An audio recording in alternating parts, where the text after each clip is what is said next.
नमस्ते। ज्ञान क्या है? ज्ञान वह अनुभूति है जो हम मनुष्य ज्ञानेंद्रियों द्वारा अनुभव करते हैं और यह क्षमता सिर्फ और सिर्फ मनुष्यों के पास ही है। भारतीय ज्ञान प्रणाली के अनुसार ज्ञान के 4 कारक होते हैं। पहला, प्रमाता, जो ज्ञान का ज्ञाता हो या प्राप्त करता हो। दूसरा, प्रमेय, जिस वस्तु के बारे में जाना होता है। तीसरा है प्रमाण,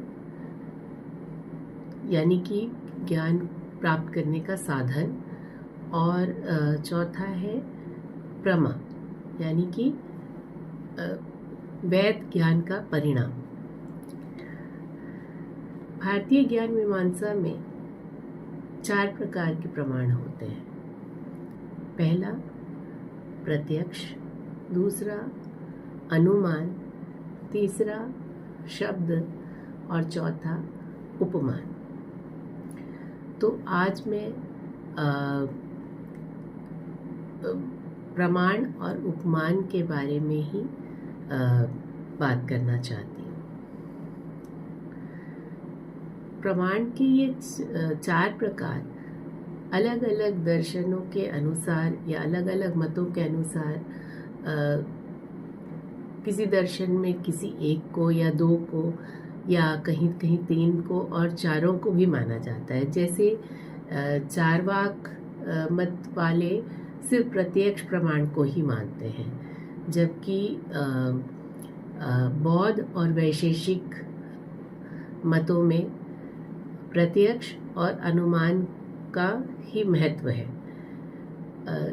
जबकि योग मत के अनुसार प्रत्यक्ष, अनुमान और शब्द तीनों को ही मान्यता प्राप्त है और मीमांसक 4 प्रमाणों को मानते हैं। तो हम एक एक करके सबके बारे में समझने की कोशिश करते हैं। सबसे पहला है प्रत्यक्ष।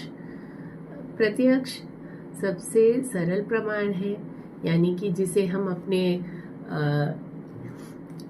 ज्ञानेंद्रियों द्वारा, जैसे देखकर या सुनकर या छूकर या सूंघकर या स्वाद से हम जिसका अनुभव कर सके और जान सके, हाँ ये सत्य है और ये एक्चुअली ऐसा हो रहा है, तो उसे हम प्रत्यक्ष प्रमाण कहते हैं। दूसरा है अनुमान। अनुमान यानी कि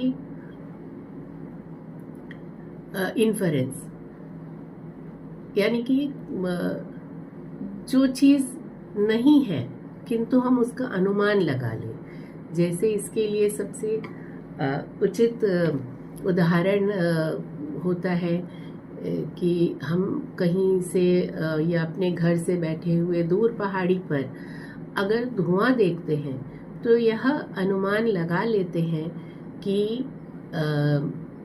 यहाँ पर आग लगी होगी, क्योंकि बिना आग के धुआं नहीं हो सकता। और ऐसा हमारा पिछला अनुभव भी हो सकता है, जिससे हमें ये पता है कि यदि वहाँ धुआं है तो वहाँ आग भी होगी।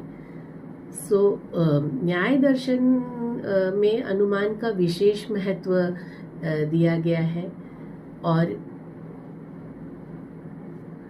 अनुमान को परामर्श द्वारा प्राप्त किया गया ज्ञान कहा जाता है। हम बहुत सारे जो अपने साइंटिफिक एक्सपेरिमेंट्स हैं उसमें भी अनुमान के आधार पर ही उन प्रयोगों को करते हैं और रिजल्ट प्राप्त करते हैं। मॉडर्न साइंटिस्ट जैसे न्यूटन और आर्किमिडीज ने भी शायद अनुमान का ही उपयोग करके अपने सिद्धांतों को सिद्ध किया।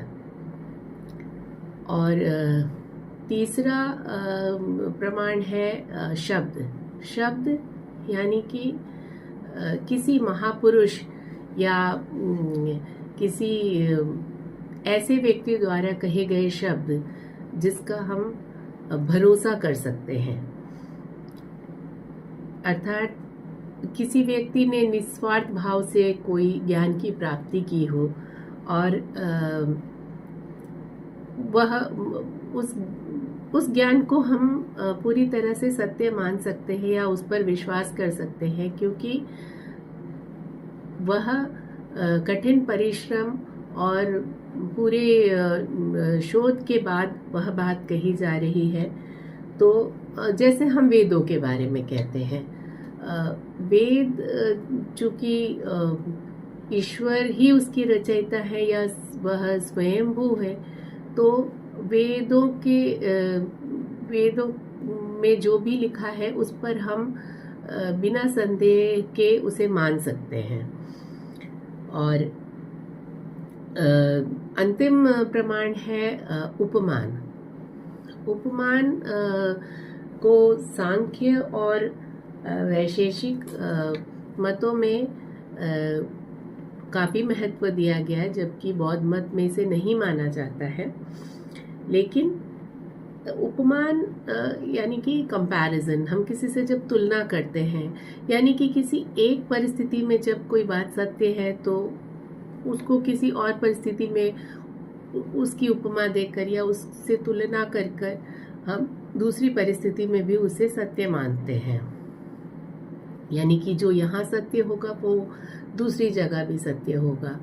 जैसे इसमें हम उदाहरण ले सकते हैं ऐसे किसी व्यक्ति का जिसने कभी गिलहरी नहीं देखी हो। अगर हमें उसे गिलहरी के बारे में बताना हो तो हम कुछ ऐसा वर्णन करेंगे कि एक ऐसा प्राणी जो आगे से चूहे की तरह दिखता है, उसकी बड़ी सी मुलायम पूंछ होती है और उसके शरीर पे धारियां होती हैं। तो जो सुनने वाले व्यक्ति शायद वो उस उपमा के कारण गिलहरी के बारे में जानने में सफल हो पाएगा।